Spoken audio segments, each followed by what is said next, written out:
Hello student, हमने पिछले video में आपको प्रश्नावली 1.1 का एनसीईआरटी से क्वेश्चन 4 तक करा दिए थे। मतलब 4 नंबर क्वेश्चन तक करा दिए थे। अब यहाँ हम स्टार्ट करेंगे 5वां नंबर क्वेश्चन से वीडियो को स्टार्ट करेंगे। तो 5वां नंबर क्वेश्चन क्या है पढ़ते हैं। और इससे पहले एक रिमाइंडर है कि इस वीडियो को शेयर, सब्सक्राइब और लाइक ज़रूर करें और दूसरों से शेयर, सब्सक्राइब और लाइक करवाएं ताकि ये वीडियो और आगे तक जाए और लोग जाने और आगे पढ़ें। इसलिए चलिए क्वेश्चन पे आते हैं। क्वेश्चन कर रहा है, क्वेश्चन नंबर 5 है। ये क्वेश्चन एनसीईआरटी का है। क्या कर रहा है क्वेश्चन कर रहा है कि जांच कीजिए कि क्या किसी प्राकृतिक संख्या n के लिए, प्राकृतिक संख्या जानते हैं, प्राकृतिक संख्या जो गिनती की संख्या हो उसे प्राकृतिक संख्या कहते हैं। n के लिए संख्या 6 के पावर n, 6 के घात n है, घात n अंक 0 पर समाप्त हो सकती है। इसका मतलब है कि 6 का कोई ऐसा ए पावर n है, n पावर यानी कि n घात में कोई मान यानी प्राकृतिक संख्या ले सकते हैं, 1 2 3 4 5 6 7 कुछ भी ले सकते हैं। कोई मतलब प्राकृतिक संख्या में कोई भी मान लें और यहाँ पे रखें और यहाँ पे रखने के बाद उतना गुना करने के बाद जो रिजल्ट आए उसके अंतिम में 0 जुड़ल रहे। जैसे मतलब एग्जांपल से ले लेते हैं, n बराबर 1 लेंगे। अब 2 भी 3 भी 4 भी लेके जांच कीजिएगा। तो जब n बराबर 1 लिए तो 6 के घात 1 हुआ। इसका मतलब घात 1 है, मतलब 6 एक बार लिखा है, 6 गुने 1। इसको और अभाज्य गुणनखंड कीजिएगा तो 3 गुने 2 गुने यानी कि 6, डायरेक्ट 6 आया। तो 6 के अंतिम में 0 है नहीं है। अब n बराबर 2 लिख लेते हैं तो 6 के पावर 2, जब 6 के पावर 2 लेंगे तो 6 2 बार लिखाएगा। इसका मतलब 3 गुने 2 गुने 1 हुआ,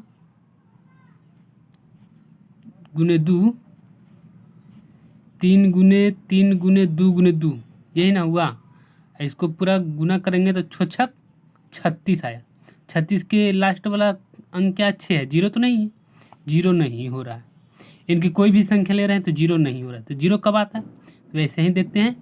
तो 6 गुने 5, 6 पचे 30, यानी कि जो एक गुना हो रहा है उसके अंदर 5 का होना जरूरी है। तो 6 के हम अभाज्य गुणनखंड में लिखें, 6 के पावर n है, 6 के अभाज्य गुणनखंड होगा 3 गुने 2। इसमें 5 का नजर आ रहा है, 3 भी अभाज्य संख्या, 2 भी अभाज्य संख्या, मतलब 6 का अभाज्य गुणनखंड है 3 गुने 2 के रूप में, लेकिन 5 नहीं है।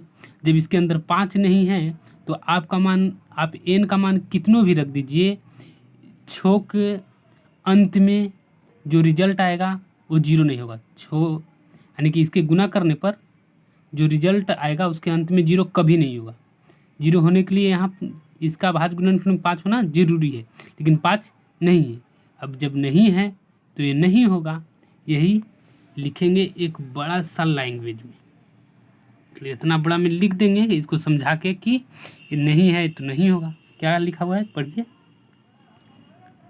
करा है मतलब नहीं हुआ तो, लेकिन हम जानते हैं कि 6 के पावर n का अंक 0 पर समाप्त होने के लिए या किसी भी संख्या को 0 पर समाप्त होने के लिए, 6 या कोई भी संख्या 0 पर समाप्त, 10 20 30 40 50, उसके गुणनखंड जब अभाज्य गुणनखंड कीजिएगा तो 5 जरूर आएगा, 5 और 2 जरूर आएगा। जब 5 और 2 आएगा तभी कोई संख्या को अंतिम में 0 होगा। 0 पर समाप्त होने के लिए उस संख्या का अभाज्य गुणनखंड में 2 और 5, यानी कि 5 है और 2 नहीं है तो भी 0 पर समाप्त नहीं होगा। यानी कि जरूरी है कि 2 और 5 दोनों शामिल होना जरूरी है। लेकिन यहाँ 6 के पावर n में n का कोई भी मान देने पर, कोई भी मान देने के बावजूद इसका अभाज्य गुणनखंड 3 गुने 2 का रूप ही होगा। इसलिए 6 के पावर n का किसी भी मान पर 6 के पावर n का अंक 0 पर समाप्त नहीं होगी। ये लिख दिए लैंग्वेज। यानी कि ये बोर्ड के एग्ज़ाम में, बिहार बोर्ड के एग्ज़ाम में या कोई भी बोर्ड हो हिंदी माध्यम से, उसमें 2 नंबर 3 नंबर का क्वेश्चन जरूर आता है। तो ये थोड़ा सा है, अगर जो आप इंटेलेक्चुअल है मतलब तेज हैं तो समझ गए अपने से लिख देंगे, अगर जो तेज नहीं तो थोड़ा 3-4 बार इसको देख लीजिएगा तो याद हो जाएगा। याद हो जाएगा तो 3 नंबर 4 नंबर का मतलब 3 नंबर का क्वेश्चन जरूर पूछता है इसी बेस पे। अब दूसरा क्वेश्चन देखते हैं। दूसरा क्वेश्चन है क्वेश्चन नंबर 6। क्वेश्चन नंबर 6 कह रहा है कि व्याख्या कीजिए कि एनसीईआरटी का क्वेश्चन नंबर कितना है? 6 है।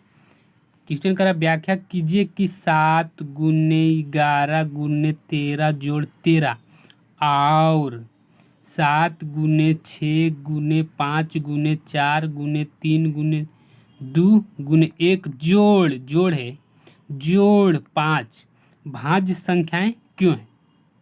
मतलब ए और ए भाज्य संख्या क्यों है? तो हम सोचेंगे कि भाज्य संख्या कब होता है? भाज्य संख्या तब होगा जब उस संख्या का गुणनखंड अभाज्य में लिखा जाए। कोई भी भाज्य संख्या उठा लीजिए, भाज्य संख्या मतलब समझते हैं जो किसी से भी कट जाए, भागा देने पर किसी से भी कट जाए।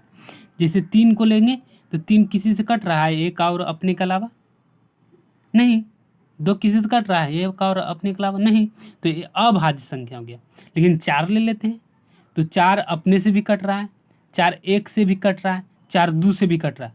जैसे ही इसका दूसरा गुणनखंड आ जाए, मतलब 4 अपने से और एक अलावा 2 आ गया है, तो जब 2 आ गया तो ये भाज्य संख्या होगी। जैसे हम 6 लेंगे तो 6 को गुणनखंड करेंगे तो 3 गुने 2 है, यानी अभाज्य संख्या में गुणनखंड हो रहा है। 3 अभाज्य है, 2 अभाज्य है, इसलिए भाज्य संख्या। तो हम इसको साबित करेंगे, इसको गुणनखंड आ जाए तो हम कहेंगे कि भाज्य संख्या है। अगर जो नहीं आएगा तो कैसे होगा?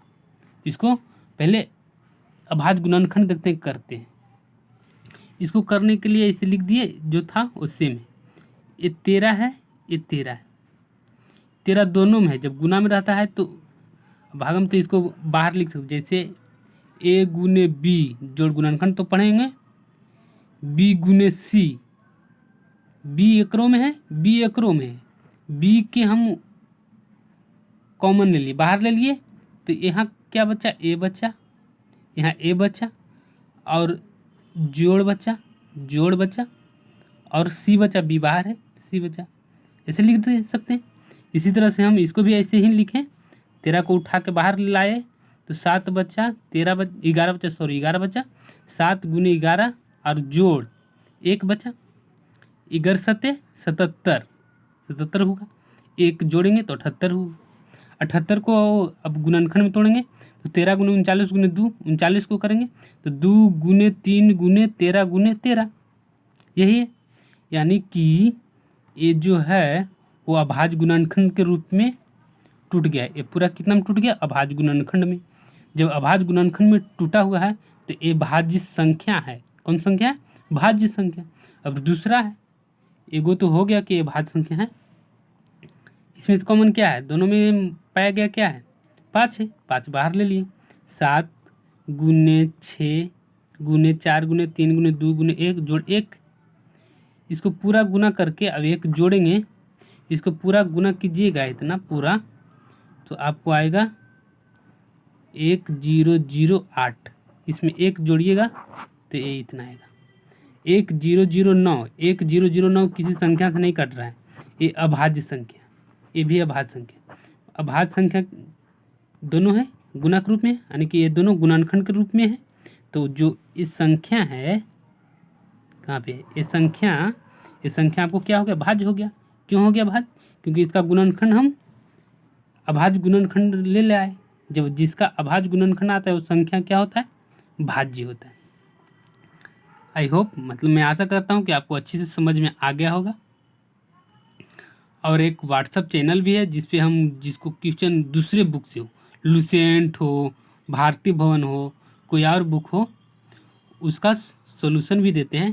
पहले मेरा मेन फोकस है कि एनसीईआरटी को, अगर जो एनसीईआरटी 2 महीना 3 महीना में ख़त्म हो गया तो हम दूसरे बुक के क्वेश्चन भी वीडियो बना बना कर कराएंगे, लेकिन व्हाट्सएप चैनल पे हम उस क्वेश्चन को अगर जो आप पूछेंगे तो हमारे पास टाइम निकाल लेंगे तो उस क्वेश्चन को भी सॉल्व करके आपको व्हाट्सएप पे दे दिया जाएगा। Thank you for watching.